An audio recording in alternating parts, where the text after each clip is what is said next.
जब हम अपने सपनों को साकार करने के लिए मेहनत करते हैं तो हमारे जीवन में एक मोड़ ऐसा भी आता है जब लगता है कि सब कुछ खत्म हो चुका है और हम अपने जीवन से निराश हो जाते हैं। परिस्थिति हमारे विपरीत हो जाती हैं, कुछ भी हमारे फेवर में नहीं होता और हमारी मेहनत का कोई भी रिजल्ट हमको दिखाई नहीं देता। तो उस परिस्थिति में हम खुद से ही सवाल करने लगते हैं, क्या मैं इस कार्य को कर सकता हूं? क्या यह मेरे से हो पाएगा? लेकिन इस बात को हमेशा याद रखना, कोई भी मुश्किल हमको कमजोर करने के लिए नहीं बल्कि हमारी शक्ति को परखने के लिए आती है। अगर तू मुश्किल के समय हार मान लेगा तो समय भी तेरा साथ छोड़ देगा। अगर तू उस विपरीत परिस्थिति में खुद को उस मुसीबत के सामने टिकाए रहता है तो एक दिन ऐसा आएगा तेरा समय ही तुझको तेरी मंजिल तक, तेरे सपनों तक जरूर पहुंचाएगा। और एक बात हमेशा याद रखना, जब तेरा समय खराब हो तो चुपके से मेहनत के साथ अपने कार्य को करते रहना। भगवान कृष्ण ने भी गीता में कहा है, तुम अपना कर्म करो, फल की चिंता कभी मत करो। और यदि हम सही दिशा में मेहनत करते हैं तो समय हमारे लिए रास्ता खुद बनाएगा। समय के साथ अपनी नॉलेज को भी बढ़ाते रहो। जीवन में कोई भी हार हमको कुछ न कुछ सिखा कर जाती है। उसका अनुभव, कौन सी गलती के कारण हमको हार मिली, जिससे हम उस गलती को दोबारा ना करें।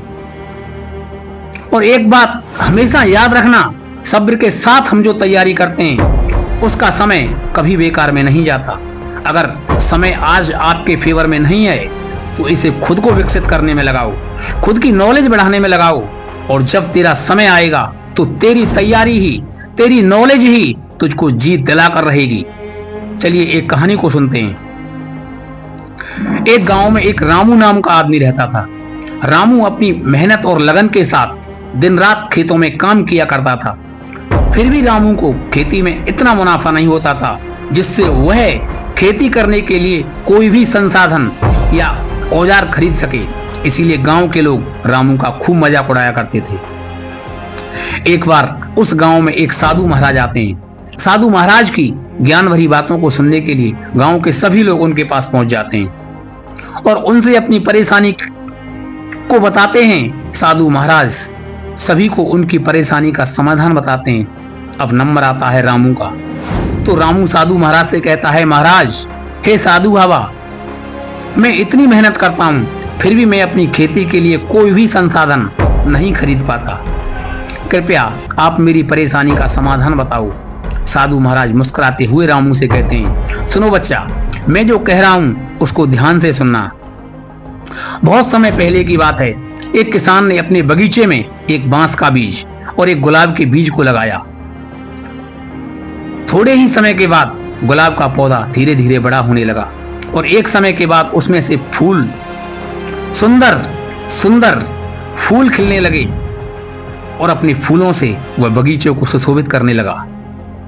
और सभी लोग उन गुलाब के फूलों की खुशबू का आनंद लेने लगते हैं। लेकिन बांस के बीज में से एक पत्ता भी नहीं निकला। दिन गुजरे, महीना गुजरे और देखते देखते साल भी गुजर गया। फिर भी जैसे का तैसा, उगने का कोई नामो निशान नहीं।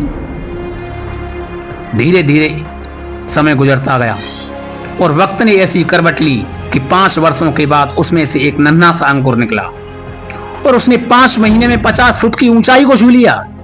क्या आप जानते हो उन 5 वर्षों में उस बांस के नन्हे से बीज ने क्या किया? उसने खुद को इंप्रूव किया, अपनी जड़ों को मजबूत किया और जड़ों को इतना मजबूत किया कि अगर वह आगे बढ़े तो कोई उसे गिरा ना पाए। अगर हमारी जिंदगी में भी कोई भी सफलता पाने में अगर समय लग रहा है तो लगने दो। उस समय खुद की नॉलेज को बढ़ाओ, खुद को इंप्रूव करो, खुद की शक्ति बढ़ाओ, जिससे अगर तुम अपनी मंजिल की तरफ आगे बढ़ते हो तो कोई भी तुमको गिरा ना पाए, कोई भी तुम्हारा बाल भी वांका ना कर पाए। और साधु महाराज ने रामू से कहा, रामू, तुम्हारी मेहनत भी उस बांस के बीज के जैसी है। एक दिन तुम्हारा भी समय आएगा, थोड़ा सब्र रख और अपनी जड़ों को मजबूत बनाता चल। रामू ने साधु महाराज की इस बात को अच्छी तरह से समझ लिया और लगातार अपनी मेहनत को बनाए रखा। अपनी फसलों को बोता गया, काटता गया, बोता गया, काटता गया और अपनी खेतों के सभी संसाधनों को खरीदता गया और अपने गांव के लोगों की मदद भी करने लगा। और आगे चलकर रामू अपने गांव का सबसे सफल किसान बन गया। और वही लोग जो उसका मजाक उड़ाते थे आज उससे सहायता मांगने को मजबूर थे। यह ताकत थी उसकी मेहनत की, उसके धैर्य की, उसके भरोसे की। अगर हम भी अपने जीवन में उस रामू की तरह धैर्य के साथ, खुद पर भरोसे के साथ लगातार मेहनत करते हैं तो हम भी अपने जीवन में आगे निकल सकते हैं, इसमें कोई दो राय नहीं है। इसीलिए जीवन में सफलता का दरवाजा हर इंसान के लिए खुला हुआ है, लेकिन उस दरवाजे तक पहुंचने के लिए थोड़ा सब्र रखना पड़ता है, लगातार मेहनत करनी पड़ती है और अपने ऊपर भरोसा रखना पड़ता है। अगर तू उस रास्ते के बीच में ही अपनी हार मान लेगा तो उस सफलता के दरवाजे तक कैसे पहुंचेगा। लेकिन इस बात को हमेशा याद रखना, जब हमारे जीवन में कोई भी मुश्किल आती है तो ऐसा लगता है हमारा समय कभी नहीं बदलेगा, लेकिन एक बात हमेशा याद रखना, हर रात को आने के बाद सुबह को आना ही पड़ेगा। अगर आज तेरा समय खराब चल रहा है तो कल अच्छा भी आएगा। एक बीज को वृक्ष बनने में समय लगता है, एक नदी को समुद्र तक पहुंचने में समय लगता है। इसीलिए तुझको भी अपने लक्ष्य तक पहुंचने के लिए थोड़ा इंतजार तो करना ही पड़ेगा। अपने आप पर भरोसा करके थोड़ा सब्र के साथ लगातार मेहनत करता चल। अब की बार समय तेरा आएगा और तुझको विजेता बनने से कोई नहीं रोक सकता। जीवन में परिस्थिति चाहे कैसी भी हो, अपने मन को विचलित कभी मत होने देना। जीवन में चाहे हार का सामना करना पड़े या फिर जीत मिले, खुशी मिले या दुख मिले, खुशी में इतराओ मत और दुख में घबराओ मत। हमेशा धैर्य के साथ, साहस के साथ अगर हम आगे बढ़ते हैं तो ऐसा कोई लक्ष्य नहीं है जिसे हम हासिल नहीं कर सकते। दोस्तों, अगर तुम जिंदा हो तो आगे चलते रहो, रुकना तो मुर्दों का काम है। अपने सपनों को अपने दिमाग में रखो, अपने दिल में रखो। जीवन में कभी हार मत मानो, हमेशा आगे बढ़ते रहो, मुस्कुराते रहो। अंत में सिर्फ यही कहना चाहूंगा, अपनी वाणी को सुंदर बनाओ, अपने जीवन को सुंदर बनाओ, अपनी हैबिट को सुंदर बनाओ। अगली वीडियो में आपसे फिर मुलाकात होगी एक सुंदर बोल के साथ जो आपके जीवन को सुंदर बना दे, आपके जीवन में कुछ नया करने की उमंग पैदा कर दे। सभी श्रोताओं का बहुत बहुत धन्यवाद। आपका जीवन मंगलमय हो। राधे राधे सभी को।